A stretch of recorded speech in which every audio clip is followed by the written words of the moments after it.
Haukiba Chahi 2021 da Myanmar da military coup ama tawkhraba matungda leibak asida ahanba oina mikhal Pangthokhre.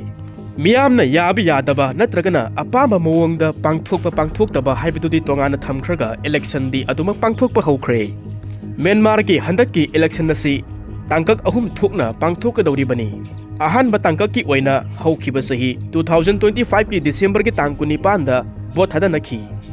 Aduga Chahi asigi January ki tang 13 amadi 15 da anisuba amadi ahumsuba tangkaki oina vote hadanagadawri. Myanmar da apunba township asi 330 lay. Apunba township asigi manungda 274 di vote tawgani.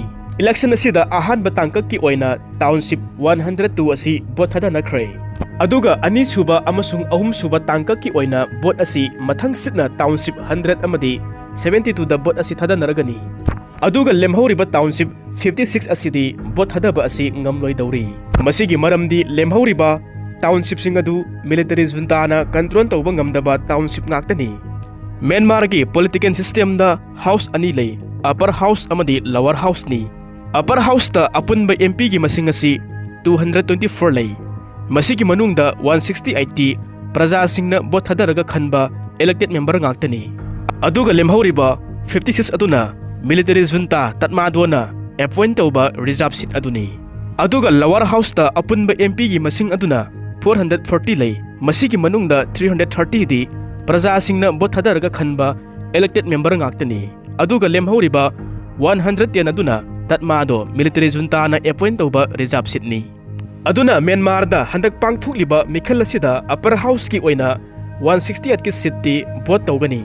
Lower house ki oina 330 gi seat asi vote tawgani. Aduga leibak sigi state natragana region kharagi legislature na seat 13 da vote hadanagani.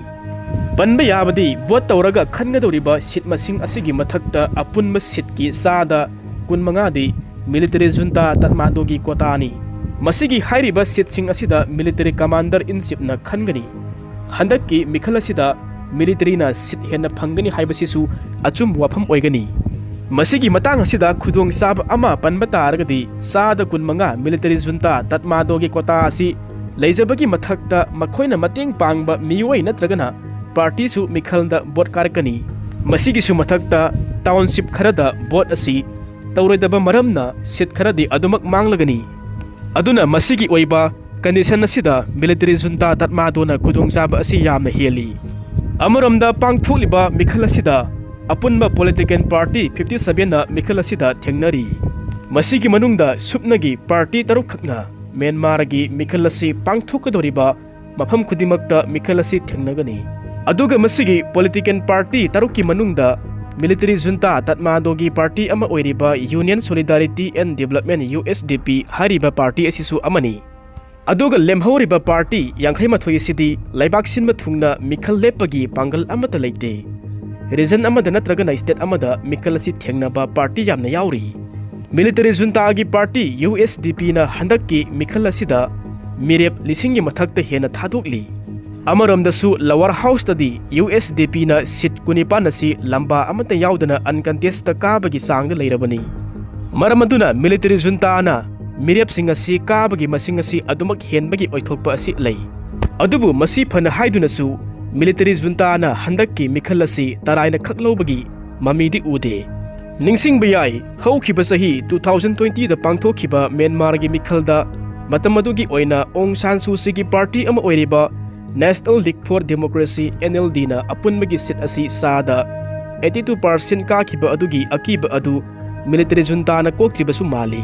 Amaramda National League for Democracy NLD dagi tokhai tarakpa National Party ama oiriba National Democratic Force NDF asi handakki mikhal asida saruk yaba asi yahandre. Panba yaba amana National Democratic Force NDF hariba party asi Myanmar da military coup asi sathaba horakpadagi military junta aga satminaraga lakpa party amani. Adubu masigi party asi mamang Chahi gi September thada party gi leifam thokpa party office amadi party gi member masing asi sude haiduna Myanmar gi election commission na di-register tahunkhre.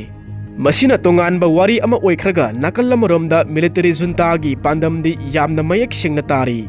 Haibadi makhoina araiba angamba upai kaya ama sijinaraga leibak asida sakti amuk anna paidaba yade haibagi lalong kaya ama satharakli.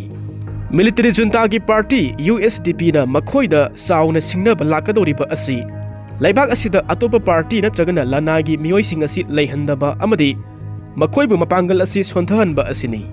Aduga makhoina sakti asi paihodaba taragadi makhoigi maraibaksu tammangamdaba amada lakadoribani. Aduna mikhal asi mai pakna pangthoknabagidamagta masi hotnaba haiba asi irang thokhandaba amadi mathau tai.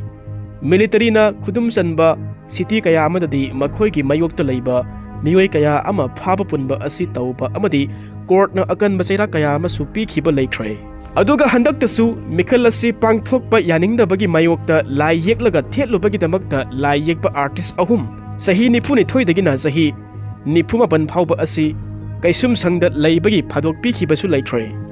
Aduga mikhalda bot lepkadoriba mirep yauba poster kaya ama segairubagidamagta amadi government gi office da nung kaya ama thajilubagidamagta sahi humfu manga suraba ahal ama sahi 13 asi kaisum sangda leinabagidamagta thajinki matau asum tauna military junta na leibak miyamda kihen khanganba kaya ama sathari. Nakalamuramda Myanmar gi ethnic armed group ama oiriba People's Defense Force PDF amadi mahakki sabminariba singaduna military junta na pangthokani haina tawriba mikhal asi mai paktanabagidamagta lalong kaya ama tawri hotnari. Makoina military junta ga naknaba miyoising mire phaba punba kaya ama phuba saiba kihan khanganba kaya ama leptana chathari. Makoina government gi officing mai thadwakpa bom langsinba USDP ga mari leinaba mi amadi office ta akhanaba landaba asina singba kaya ama chathari. Masi mikhal asi maya naksilli makhaidi hengalakli. Handak Myanmar da pangtholiba mikhal asi school amadi administrative building da polling station oiri. Government gi thabak tawba miyoi amadi school gi oja singna mikhal asi pangthoklibani. Mataw asum tawna miyam hupna bot thadaba asi tongana thamkhraga leibak asida mikhal de adumak pangthokpa hokre pangthokli. Miyam hupna mikhal asi yauhallaga military junta gi mikhal gi legitimacy wangbagi miyam hupna yahoningbani. Masi oiningba ama oirasanu handakki mikhal asida military junta na yaba government amadi laklagani haiba asidi soidre. Handakki mikhal asi China, Russia amadi Belarus ki hariba country sing asigi mieng makhada pangthoklibani. Atopa malyam na yaba international observer mission amata yaudri. Masina mikhal asigi legitimacy kadai phauba asi satnagani haibagi wahang amadi adumak leiri. Amaramda leibak asigi general Ming Ong Lenggi marai baksu tamba ngamdri. Mahakna kari pham asi paigani haibasisu tamba ngamdri khangba ngamdri. President natragana commander in chief natraga parliament gi speaker ama hekta oiba yai. Masida luriba adudi constitution gi mathung inna pham ahum asi sakti manade natragana constitution asi semdoklaga China gi Deng Xiaoping na tawkhibagumna China gi Central Military Commission gi chairman oina leibagumna leigadoribra haibasigi matangda lakadori. Military junta gi party USDP na lengak paiba taragadi hojik oiriba leader Khinji asi mangondagi senior oiri. Khinji hariba misak asi thajadabagi mahak yanaba thabaktagi potharaba army general USDP da hapsili. Masina Khinji ga magagi marakta asoba thajanadabagi muknaba amasu thokli. Masigi su mathakta mahakni yaba army officer bu maru oiba asoba pham kayama pahenduna mana pham tarabasu sakti asi adumak painaba khotnari. Mabu yadaba officer sing adusu paisa paihanba amadi fajaba position da leihalli. Yadragana namfuda retirement tawhalli. Kihanba kaya ama tawri.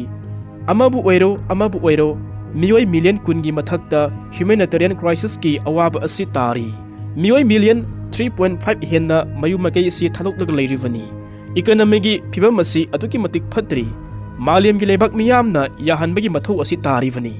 Masina anauba lengaki mangda taraga leiriba challenge ngaktani. Anauba lengak ama laklaba matungda Myanmar gi economy gi yanglen saru oiriba cross border trade asida asoba ahongba ama laklaba yai.